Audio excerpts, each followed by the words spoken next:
Que tipo de crente nós somos? Somos aquele crente que não conseguimos ser fiéis a Deus? Ou somos aquele crente que está com o pé no mundo, um pé dentro da igreja, que quando o amigo chama, vamos sair, vamos para lá, não faz mal, nós vamos? Vamos ver o que a palavra de Deus fala sobre isso. No livro de Tiago 4, versículo 4. Infiéis, não sabeis que a amizade do mundo é inimizade contra Deus? Portanto, qualquer um que quiser ser amigo do mundo constitui-se inimigo de Deus. O que a palavra de Deus está falando? Você está andando com pessoas torpes, com pensamentos torpes, palavras torpes. Você não precisa falar nada, você está no meio. Você está aceitando, você é inimigo de Deus. Você faz parte do pecado dela, você faz parte do erro dela. O que eu quero afirmar para você? Não vamos ter amigos no mundo para andar com eles para todos os lados, não. Você foi feito para ser luz, não para ser as trevas. Se a luz não anda junto com as trevas, a palavra de Deus fala isso. Porque ela ilumina todo o escuro. Mas se você entrar no meio das trevas, sua luz será se apagar. Porque você está andando no meio do pecado. Vamos ser crentes de verdade, valorosos, vamos mudar a nossa história, vamos mudar nosso preceito de vida. Olha, entre Romanos 1 e Romanos 12, versículo 1. Rogo vós, irmãos, pela compaixão de Deus, que apresenteis os vossos corpos como sacrifício vivo, santo, agradável a Deus, que é o vosso culto racional. O que a palavra de Deus está falando aqui é para você se representar diante de Deus como sacrifício vivo, cumprindo tudo que a palavra de Deus fala no X. Tenha a santidade, tenha a compaixão. Você quer dizer, não ande como o mundo anda, mas seja a diferença, porque você vai ser a diferença no mundo.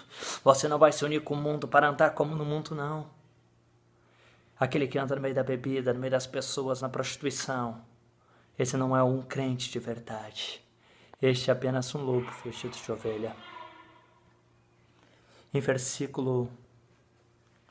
Malaquias 3,18 fala assim, então, vereis outra vez a diferença entre o justo e o ímpio, e o que serve a Deus e o que não serve. Sabe qual é a diferença que tu vai ver? O que anda com Deus, ele adora Deus.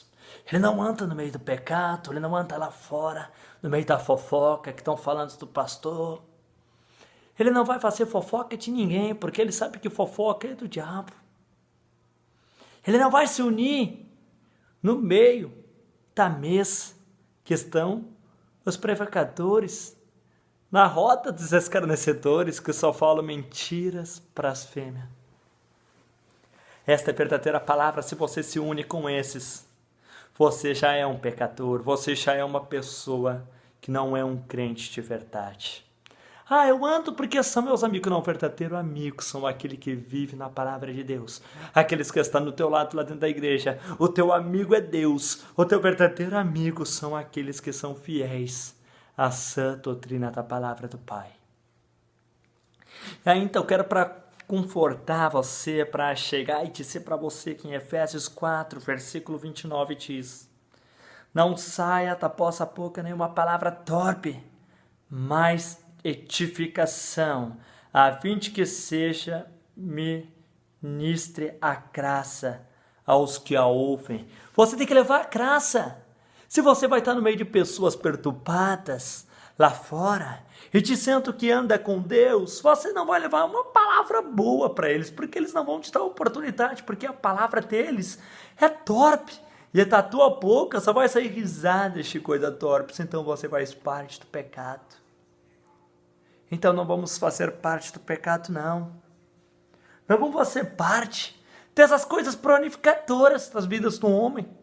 Vamos fazer parte da história de um Deus que muda a história, que muda o projeto de um homem. Eu quero falar para você que em Joel 2,28 fala bem assim: não saia da vossa boca nenhuma palavra torpe, mas só o que seja boa para a necessária edificação. Em Joel 2,28.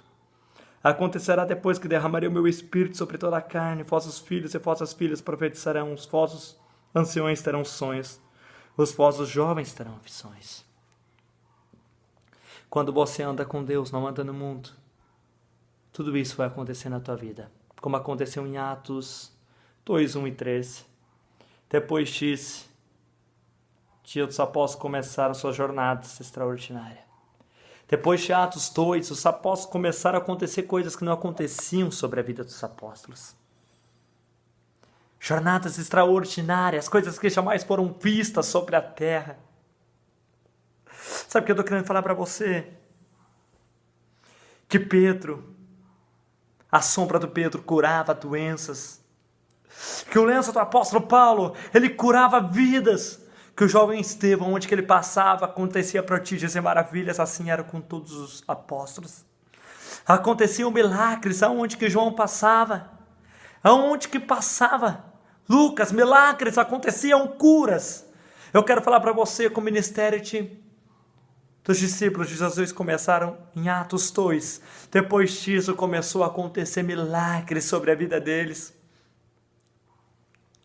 Eu quero falar para você que o ministério de você só vai começar quando você entrar para dentro da igreja e viver a igreja, como Atos 2 de apóstolos, quando 120 pessoas entenderam, saíram para fora, não para se unir àqueles que estavam no mundo, mas para fazer aqueles que estavam lá fora se unir à igreja, e para que o Espírito de Deus libertasse aquele povo, e numa só língua eles falaram num Deus vivo de Israel.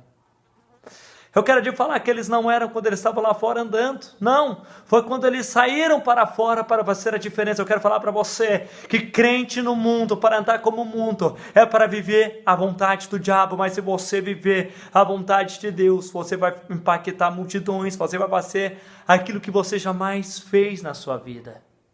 Vamos impactar o mundo, vamos impactar vidas. Não vamos viver o que o mundo quer, mas vamos viver o que a palavra nos diz.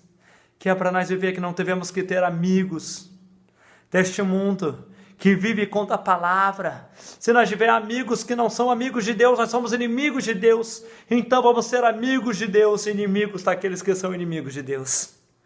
Vamos fazer a guerra contra o pecado, a guerra contra as coisas erradas. Vamos transformar este mundo pela transformação desse século, mas sim pela transformação de um Deus que pode mudar a história. Ei! Deus, Ele nos chamou, não apenas para cativo, Ele nos chamou para mudar a tua história, para mudar as nossas vidas. Vamos transformar nossa vida, vamos transformar tudo aquilo que estava errado. Porque o Espírito de Deus nos chama para transformar a vida do homem, aquilo que havia se perdido. Ele chamou você, lá no ventre da tua mãe, para você não viver neste mundo, para você não viver na bebida, para você não viver na prostituição, para você não viver no meio desses amigos escarnecedores. Mas você nasceu para andar na roda de príncipes e reis que o Senhor elegeu sobre a terra, homens de exército. Ele chamou você para andar no exército de Cristo, para vencer todo o mal. Eu falo para você, não ande como o mundo quer, mas ande como a palavra diz. Não ande com aqueles de palavras sujas, torpes, mas ande com a palavra daquele que veio para curar, que veio para transformar, que veio para atiçar, que não veio para olhar a vida do homem, que não veio para olhar um pico de cigraninho do lado, não. Ele veio transformar a sua vida. Ele veio mudar a tua história. Ele veio mudar tudo aquilo que estava perdido nas nossas vidas. Eu quero desejar para você, vamos mudar nossa vida, vamos sair do mundo, para viver uma vida sobrenatural com Deus. Que a graça de Deus, que a paz do Espírito Santo esteja convosco, que vamos viver a vontade do Espírito Santo de Deus nas nossas vidas.